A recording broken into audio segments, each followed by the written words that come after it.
by Dharma Recording Studio।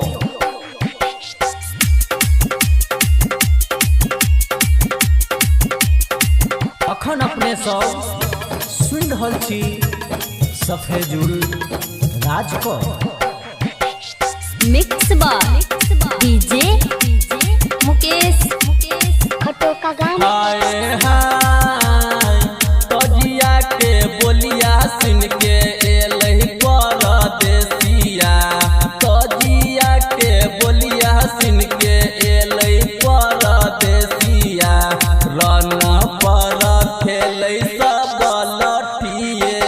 हाय हाय हाय तजिया के बोलिया सुन के एलही परदेसिया, तजिया के बोलिया सुन के एलही परदेसिया, रन पर खेलै सब लठिए। हाय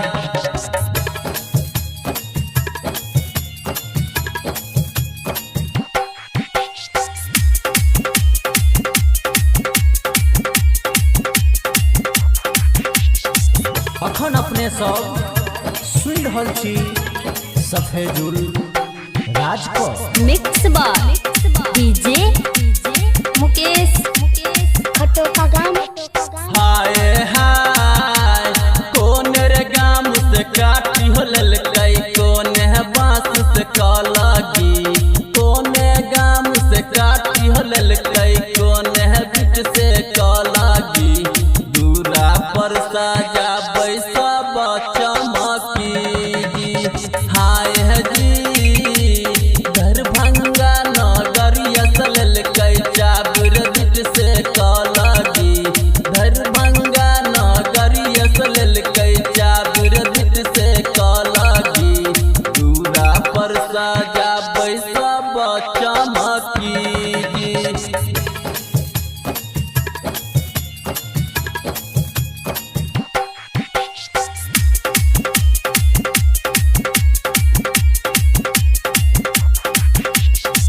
अखन अपने सब सुन रहल छी सफेजुल राज को मिक्स बाय डीजे मुकेश खटो का गाना।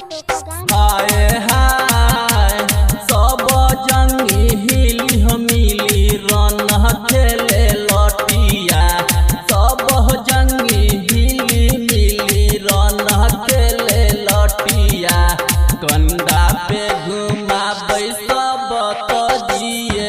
हाय हाय हाय सफेजुल समिद ललकै हाथ में जे लटिया, सफेजुल समिद ललकै हाथ में जे लटिया, कंधा पे घुमाबै